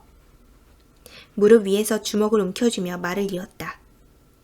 그녀가 결혼해서 혼인신고를 하면 태어난 고향 관청 호적에 그 사실이 기록되지 않습니까? 후쿠시마에 지독하게 집요한 빚쟁이가 있었던 모양인데 그쪽에서 정기적으로 호적을 점검하다 교코의 현 주소를 알아내고 우리가 사는 곳까지 들이닥친 겁니다. 교코의 가족이 야반 도주를 한 것은 이미 4년이나 지난 일이었습니다. 그 사이에도 꼬박꼬박 이자가 붙어서 빚은 이제 손쓸 도리가 없는 금액으로 불어나 있었죠. 그 돈을 갚으라며 온갖 수단을 동원해 난리를 쳤습니다. 그래서 우리는 서로의 안전을 위해 헤어질 수밖에 없었던 겁니다. 이제 그래서 여기부터는 교코의 살아온 이야기를 듣게 돼요. 정말 엄청 고생을 했고, 뭐 아버지는 뭐 어디 가서 막노동을 하고, 어머니는 뭘 하고 막 이렇게 흩어졌어요. 이제 또 교코가 밝혀져 버렸으니까 있는 곳이. 그리고 그 빚은 교코 아버지의 빚이었어요. 그래서 이제 그 당시에 변호사를 찾아가서 상담을 했더니 변호사가 교코 아버지의 실종 선고를 받으라고 하는 거예요. 그러면 호적상 사망한 것으로 간주되기 때문에 그 후에 교코가 가정법원에서 아버지의 재산을 상속 포기를 하면 된다. 뭐 이러는 거예요. 그런데 일본은 어떻게 되냐면 이 실종신고를 한 뒤로 실종신고를 하려면 그 대상 인물이 마지막으로 확인된 지로부터 7년이 경과해야만 선고를 받을 수 있어요. 우리나라는 5년이죠. 하여튼 그래서 그 상황에서는 너무 급박했기 때문에 7년이나 참을 수는 없었던 거예요. 그래서 그때 변호사가 뭐라 그랬냐? 교코의 아버지가 이미 죽었을 수도 있으니까 한번 조사를 해보래요. 일용직 노동자 생활을 했다면 떠돌아다니다가 돌아가셨을 수도 있다는 거예요. 만일 아버지의 사망이 확인이 된다면 당장 상속 포기를 할 수 있다. 그래서 교코랑 이 남편이랑 같이 도쿄에 가서 막 여기저기 돌아다니고 친척집도 다녀보고 아버님의 소식을 찾아다녔죠. 그래서 도서관에 가서 관보도 확인하고 그랬죠. 그래서 거기서 이제 아버지일 것 같은 그 사망자의 특징이 있는지 막 그런 거를 막 페이지들을 찾아보는 거죠. 그런데 구라타가 이런 말을 해요. 저는 지금도 잊을 수가 없습니다. 구라타가 무릎 위에서 주먹을 움켜쥐더니 출입문 밖에서 줄기차게 쏟아지는 빗줄기 너머를 지그시 바라보며 말했다. 교코는 도서관 책상에 웅크리고 앉아 눈에 핏발을 세우고 관보 페이지를 뒤적거렸습니다. 아버지와 비슷한 사람이 죽었는지 확인하기 위해. 아니, 그게 아니죠. 구라타의 목소리에 채찍질을 당한 듯한 고통의 빛이 스며들었다. 죽어줘. 제발 죽어줘, 아빠. 교코는 그렇게 기도하면서 페이지를 들춰겼습니다. 자기 부모예요. 그런데 제발 부탁이니 죽어달라고 애원하는 겁니다. 전 더는 견딜 수가 없었습니다. 그때 처음으로 교코의 그런 모습이 비정하게 느껴졌어요. 그리고 제 안에 제 방이 무너져 내렸습니다. 뭐 그랬어요. 그래서 이제 혼마가 막 그 당시를 상상을 하는 거죠. 뭐 도서관에 이런 사람 저런 사람들이 있었을 거고. 그리고 페이지를 넘기던 손을 멈추고 문득 고개를 든 순간 교코는 책상 맞은편에 앉아있는 갓 결혼한 남편의 눈에서 발견했을 것이다. 비난보다 한층 심한 길바닥에 떨어진 오물을 바라보는 듯한 혐오의 빛을. 남편이 멀어져 간다. 그녀는 깨달았을 것이다. 말보다 훨씬 더 명백하게. 책상 아래로 서로의 발을 스치는 일도, 남편이 자리에서 일어나 옆으로 다가오는 일도 2번 다시 없을 것이다. 그는 온몸으로 뒷걸음치려 하고 있다. 그녀는 필사적으로 떠돌이 죽음을 맞은 사람들의 목록에서 아버지의 흔적을 찾아내려 발버둥치고 있었다. 아무리 그녀를 사랑하고 이해한다 믿었더라도 유복하고 따뜻한 가정에서 자란 구라타는 교코의 그런 모습을 똑바로 바라볼 수 없었을 것이다. 그것을 비난하는 건 가혹하다. 자기 얼굴을 한번 거울로 보라고 말해버렸습니다. 구라타가 더듬더듬 말을 이었다. 마치 악마 같다고요. 비로소 손에 넣었다고 믿었던 안정된 삶이 멀어져 간다. 붙잡아보려고 너무 세게 움켜쥐었던 탓에 그녀의 손 안에서 산산이 부서져 버렸다. 혼마의 상상은 적중했다. 신조 교코는 고독했다. 가혹할 정도로 외톨이였고 뼈를 내는 매서운 바람을 혼자 감당해야 했다. 제발 부탁이야. 부탁이니 부디 죽어줘, 아빠.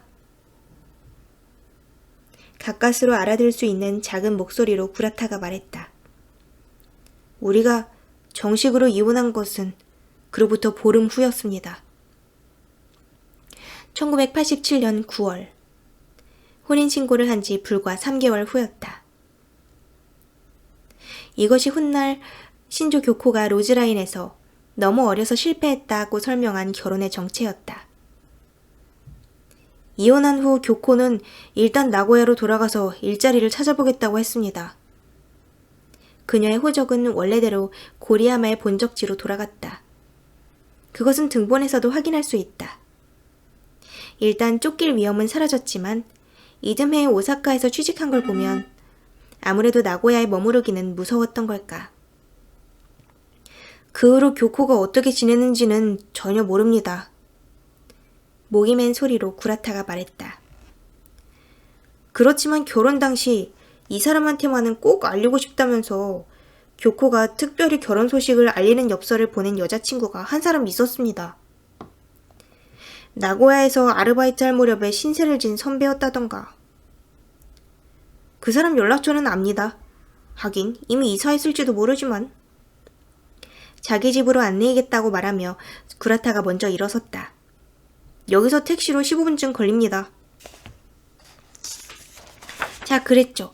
아까 그러면 친구라고 제가 얘기했던 그 사람은 친구가 아니라 그 룸메이트였었나봐요. 그래서 이제 진짜 친한 친구를 만나게 돼요. 근데 뭐 그 친구한테는 쇼코가 정서적으로 막 위기에 처해 있거나 할 때 막 찾아가고 늘 연락을 주고받고 뭐 그러는 사이였어요. 그런데 언제부턴가 갑자기 무슨 마음을 정리하기라도 한 것처럼 그런 느낌을 풍기더니 정말로 그 뒤로 나타나지 않았다는 거죠. 그리고 또 이런 것도 알게 돼요. 다모스가 알아온 건데 그때의 그 진짜 쇼코의 졸업 앨범 같은 거 있잖아요. 그게 어디로 갔느냐? 알고 보니 교코가 버리거나 막 하지는 않고 그 졸업 앨범 맨 뒤에 보면은 막 친구들이 써주는 글귀들 있잖아요. 그걸 바탕으로 옛날에 친했을 법한 친구한테 소포를 보낸 거예요. 그리고 워드 프로세서로 글을 막 이렇게 쓴 거예요. 나 갑자기 뭐 지금 너무 불행하고 그렇기 때문에 새로운 출발을 하고 싶다. 한동안 내 졸업 앨범을 맡아주길 바래. 막 이런 얘기였어요. 뭔가 그 섬세한 부분이 있죠. 그래서 이제 혼마는 이런 사람이라면 분명히 진짜 쇼코의 머리도 이상한 곳에 막 버리거나 하진 않았을 것 같다. 이런 생각을 하게 돼요. 그리고 다모스는 막 이런 얘기를 해요. 옛날 소꿉친구잖아요. 진짜 쇼코의. 그러면서 자기는 신조 교코를 만약에 찾아내실 거면 자기한테 맨 먼저 그녀에게 말을 걸게 해달라고 해요. 무슨 말을 할지는 아직 안 정했죠. 그래서 이제 옛날에 진짜 친한 친구를 찾아갔어요. 이 사람 또 왜 룸메이트죠? 제가 지금 룸메이트 얘기 아까 안 했나? 하여튼 룸메이트래요. 룸메이트인데 가오리예요. 여행 갔다가 이제 돌아왔나 봐요. 가오리가. 그래서 얘기를 했죠. 룸메이트로 그녀는 어떤 사람이었냐라고 물어봤더니 환풍기 날개를 닦을 때 가솔린을 쓰더라. 그래서 자기는 그게 너무 싫었고 냄새도 나고 집안에 그런 거 놔두는 게 꺼림칙하다.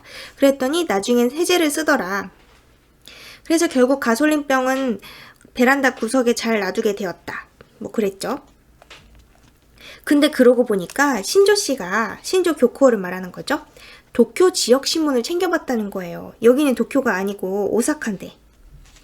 그러면서 자기가 오사카 신문이 더 재밌는데 왜 굳이 도쿄 신문을 보냐고 했었대요. 그랬더니 뭐라고 대답했는지는 까먹었다는 거예요. 그래서 이제 혼마가 생각하는 거죠. 그래, 교코가 신분을 가로채려고 했던 새끼네 쇼코는 도쿄에 살고 있었으니까 도쿄 상황을 미리 알아보는 게 좋겠다고 생각했던 건지 아니면 좀 더 심리적인 이유였을지도 모른다고. 매일 거기에 신문을 읽으면 계획이 성취되면 이곳에 살게 될 거다. 이러면서 이제 스스로를 격려했을지도 모른다. 이러죠. 그러면서 막 이따금 무슨 스크랩 같은 것도 하더라 이런 얘기를 들었죠. 그래서 뭐 결국 전화는 끊게 됐고 자기가 생각하니까 이제 로즈라인에 취직하고 컴퓨터실에서 일하는 가월이 그 룸메이트는 컴퓨터실에서 일하는 친구예요. 근데 물론 그렇다고 해서 집에서 몰래 교코가 그 룸메이트의 컴퓨터를 이용한다거나 혹은 정보를 이용해서 뭘 찾아볼 수도 없어요. 왜냐면 교코는 거의 컴맹에 가까웠거든요.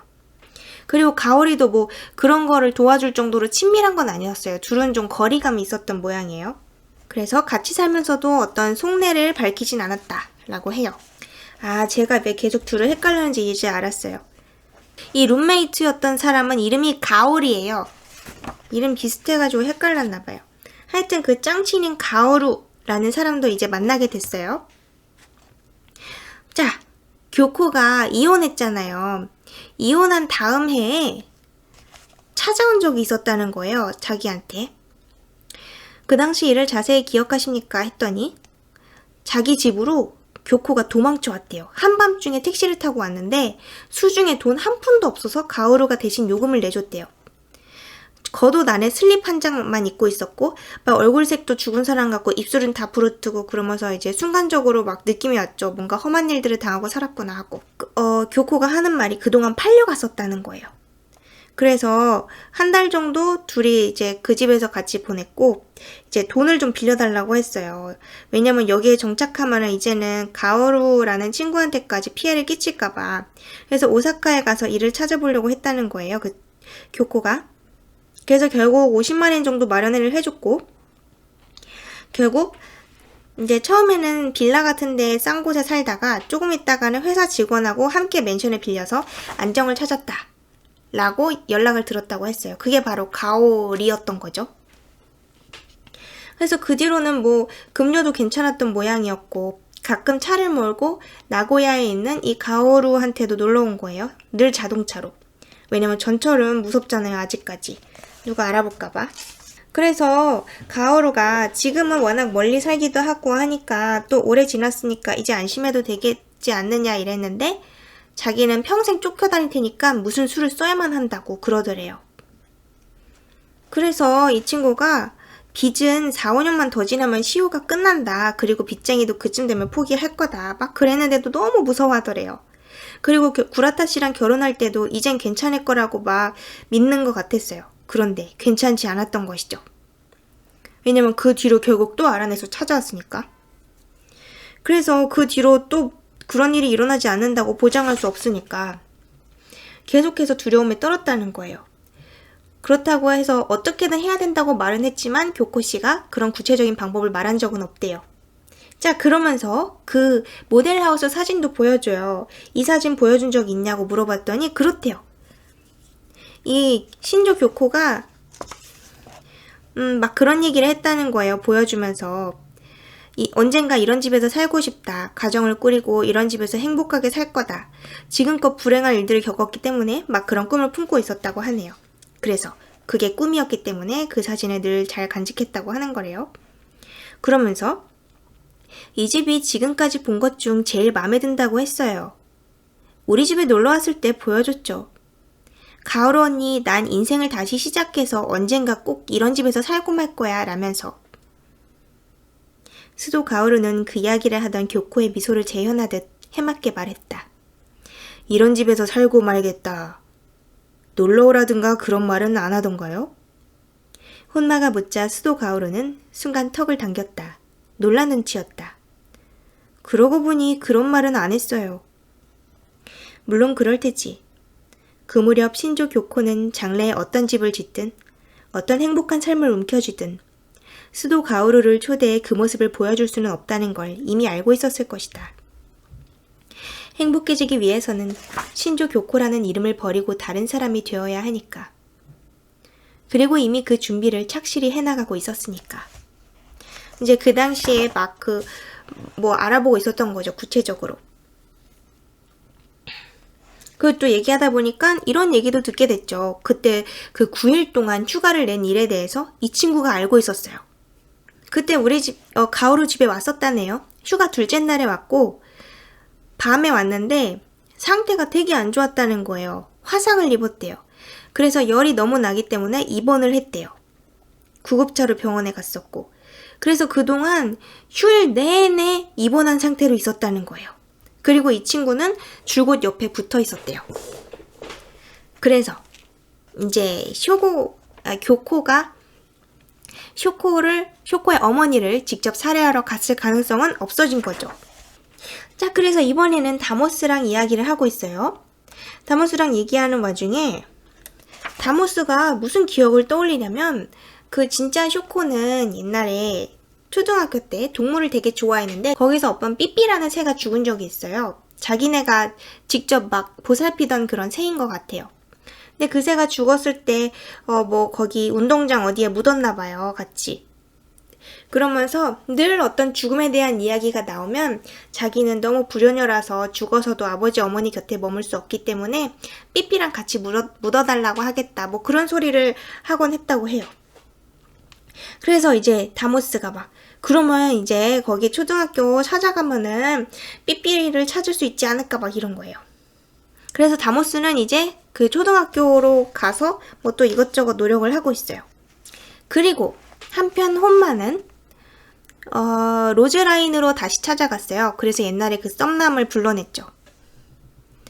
왜냐면 그 앙케이트는 컴퓨터에 입력해서 그 정보를 관리를 하긴 하지만 문제는 컴퓨터에 입력한 뒤에는 그 실제 엽서들이 있잖아요. 그것들을 폐기 처분하냐고 물어본 거예요. 그랬더니 물론이래요. 한 달 간격으로 처분한다고 해요.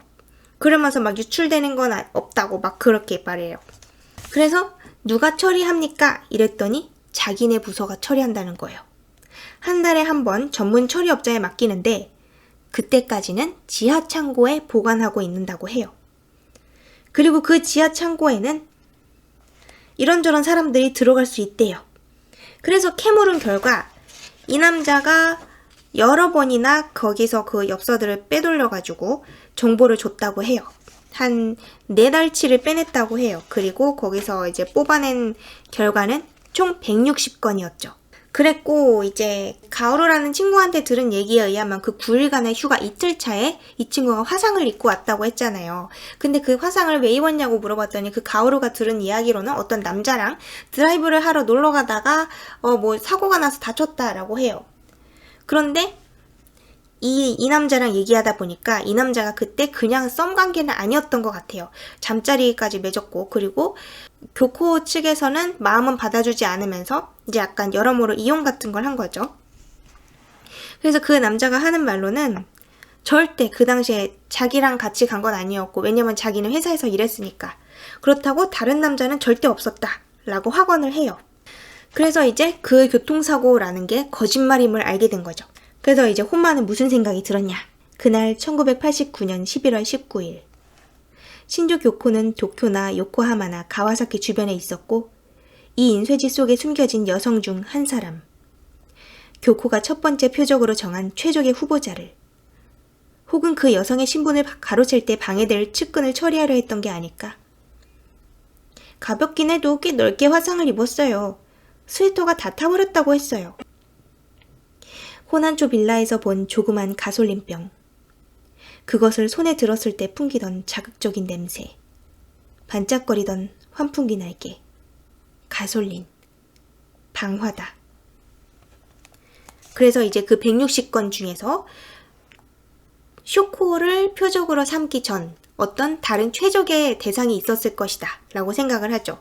그리고 거기 가서 방화를 저질렀고 거기에서 자기가 오히려 다쳐서 돌아왔다는 걸 알게 된 거죠. 이제 지금 거의 막바지로 가고 있어요. 그래서 그 160건 중에서 막 이것저것 조건을 또 찾아가지고 교코가 대상자로 삼았을 법한 사람을 몇 명 골라냈죠. 그리고 그 사람들한테 막 연락을 돌렸어요. 그래서 뭐 화상을 입은 적이 있는지 막 그런 것들을 물어봐요. 그래서 어떤 사람을 찾아냈죠. 그 사람은 가무라 고즈에라는 사람인데요. 3년 전, 그러니까 1989년 11월 중순 무렵 하면서 19일이었나 이래요. 언니가 크게 다쳤대요. 그날은 바로 신조 교코가 한밤중에 오른손에 화상을 입고 가오루를 찾아온 날이죠. 그래서 언니는 산소 결핍으로 뇌에 손상이 가서 식물인간 상태로 계속 있었대요.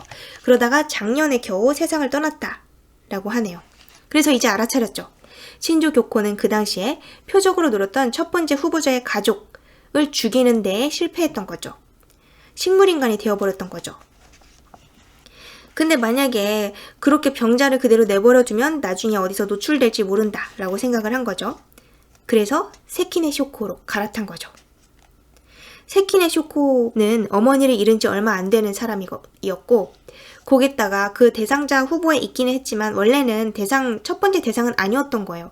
그런데 교코가 계속해서 도쿄신문을 받아보다가 거기서 기사를 보고 알게 된 거죠. 세키네 요시코의 사고사 기사를 발견한 거죠. 그래서 그때 표적을 바꾼 거예요.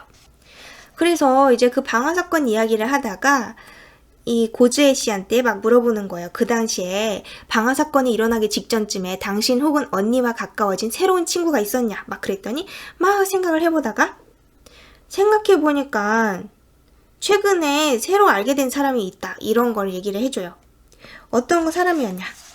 옛날에 그 언니와 관련해서 언니 친구라면서 며칠 전에 연락이 왔대요. 그 사람의 이름은 신조 교코. 지금까지의 혼마의 추리는 어떻게 돼 있냐? 그래서 옛날에 그 실패를 했지만 지금 이 언니가 죽었잖아요, 이제는. 그렇기 때문에 이제 이번에의 신분 교체 대상자로 이 사람이 선정된 것은 아닐까라고 생각을 했는데 그게 맞아 떨어진 거죠. 그래서 며칠 전에 연락을 받았다는 거예요. 그 신조 교코 씨라는 사람이 줄곧 소식이 없다가 오랜만에 전화가 왔대요. 예전에 친해졌다는 거예요. 그러면서 언니가 죽은 걸 몰랐다 하면서 미안해 하더래요. 그리고 묘지에 참배하고 싶은데 안내해 줄 수 있냐? 라고 했다는 거예요. 예전과 똑같은 수법이죠. 비슷한 수법. 그래서 이번 주 토요일에 만나기로 했대요.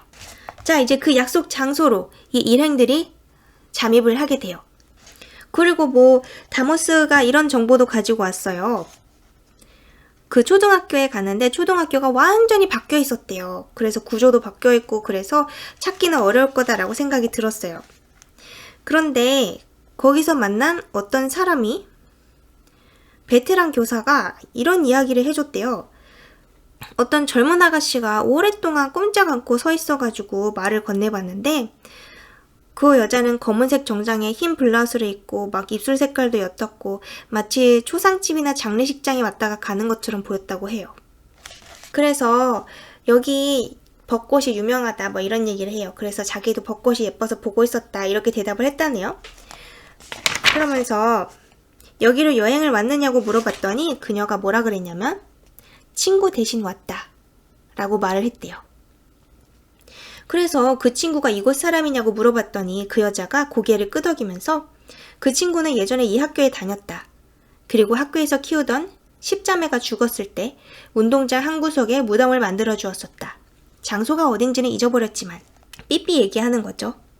그래서 친구 대신에 옛 추억이 깃든 장소를 찾아왔다라고 말을 했다는 거예요. 그래서 그 교직원이 아무래도 여자의 분위기가 심상치 않아서 막 질문을 이것저것 더 했대요. 그래서 오늘 그 친구는 왜 같이 못 왔냐 그랬더니 그 친구는 죽고 없어요 라고 했대요. 그래서 신조 교코는 이곳에 왔었던 거죠. 세키네 쇼코를 대신해서 그녀가 죽으면 묻히고 싶다 라고 했었던 곳으로. 그래서 이제 다모스는 자기가 그 교장 선생님하고 거기 관련자분들을 설득해서 어떻게든지 운동장을 다 파헤쳐도 좋다는 허가를 받아낼 것이다 막 이래요. 혼마는 무슨 말을 하냐면 자기 생각엔 아무래도 시장은 여기 없을 것 같대요. 왜냐면 생각해보니까 여기는 너무 위험하고 발각되기도 쉽고 그래서 아마 직접 와보고 나서 불가능하다고 생각을 했을 것이다. 그리고 시체는 아마 발견될 우려가 없는 곳에 버렸을 것이다. 그렇지만 신조 교코는 그런 행동을 보상하려는 마음에서 이곳을 따로 찾아왔을 것이다. 시장을 대신해서 그녀가 묻히고 싶다라고 말했던 장소를 보러 온 것뿐이다. 라고 하네요. 그래서 이제 그녀를 만나러 가게 돼요. 거기는 카페였는데 일단 출입구가 양쪽에 한 군데씩 있었고 그래서 그녀가 나타나죠. 교코가. 그래서 고즈에랑 같이 만나서 같은 테이블에 앉아 있었고 이 사람들이 지켜보다가 적당한 때에 출동을 하게 돼요. 각자 이제 퇴로를 차단하러 가는 거죠. 그리고 다모스한테 혼마가 이래요. 먼저 말을 걸겠다며. 혼마가 재촉하자 다모스는 교코가 앉은 의자 등받이를 바라보며 일어섰다. 그리고 누가 끈으로 잡아 끌기라도 한 것처럼 곧장 걸어가더니 말없이 계단을 내려갔다. 영 어색한 걸음걸이였다. 주위 손님들이 포크를 입으로 가져가던 것을 멈추고 혹은 잔을 들어올리려던 것을 멈추고 혹은 일행과 나누던 대화를 뚝 끊고 다모스의 넓은 등을 올려다보았다. 혼마도 탁자 옆으로 일어섰다. 반대편 플로어에서 이카리도 몸을 일으키고 자리에서 벗어나 천천히 계단을 향해 걷기 시작했다. 그러나 혼마는 그 자리에서 움직일 수가 없었다. 고지혜를 향해 고개를 끄덕이며 쉴 새 없이 뭐라고 얘기하는 신조 교코의 뒷모습을 멍하니 바라보았다. 얼마나 작고 가냘픈 사람인가. 마침내 찾아냈다. 그런 생각이 들었다. 마침내 끝에 이르렀다. 계단을 내려간 다모스가 고지혜와 교코의 자리로 다가갔다. 고지혜는 미리 약속한 대로 현명하게 인내하며 이쪽을 다모스 쪽을 전혀 쳐다보지 않았다. 교코의 귀고리가 반짝거리고 가냘픈 어깨가 즐거운 듯 흔들렸다. 너무 커서 눈에 들어오지 않았던 표식을 막 발견한 것 같은 신선한 경이로움을 느끼며 혼마는 생각했다. 이쪽에서 뭐라고 묻느냐가 문제가 아니다. 나는 당신을 만나 당신의 이야기를 듣고 싶었던 것이다. 지금까지 그 누구도 들어주지 않았던 이야기를. 당신 혼자 짊어져온 이야기를. 이리저리 도망쳐온 세월에, 숨죽여 살아온 세월에 당신이 남몰래 쌓아온 이야기를. 시간은 충분하다. 신조 교코. 다모스가 지금 막 그 어깨에 손을 얹었다. 이렇게 극적으로 끝나게 돼요. 마무리도 너무 좋죠. 그리고 이 사람이 혼마가 계속해서 그 사실상 더 이상 추적할 이유가 없어졌잖아요. 그 누구였죠? 남자친구 약혼남이 뭐 돈을 뿌리고 가버렸잖아요. 그런 이후로도 계속 추적을 하면서 나는 왜 이거를 계속 조사를 하는 걸까? 막 그런 의문을 가졌었죠. 그리고 마지막으로 그 의문이 풀리면서 끝나버렸죠. 뒷부분에 대해서는 뭐 자기 입으로 여러 가지 얘기를 할 거고 아마 그 다음에는 뭐 정식으로 이제 자기가 복직하면서 이거를 사건에 올리거나 그러겠죠. 어땠나요? 역시 미야베 미유키라 그런지 뭔가 막 되게 구성이 치밀하게 잘 얽혀 있고요. 막 주변에 중간중간 나오는 다른 이야기들하고도 잘 엉키면서 나오고 그리고 중간중간에 막 되게 질문들이 많이 제기가 돼요. 그러면서 계속 그 질문에 대한 답들도 나오고요. 그리고 미야베 미유키는 결정적으로 마지막에는 분명 살인사건도 나오고 그러는 추리소설임에도 불구하고 인간에 대한 따뜻한 시선으로 마무리가 되죠. 그리고 뭐 각자 인물들의 심리의 흐름도 잘 묘사하고요. 하여튼 화차 옛날에도 읽었고 영화도 봤지만 이번에 또 재미있게 읽었어요. 그러면 잉리민 반 여러분 다음 시간에 만나요. 안녕. 스스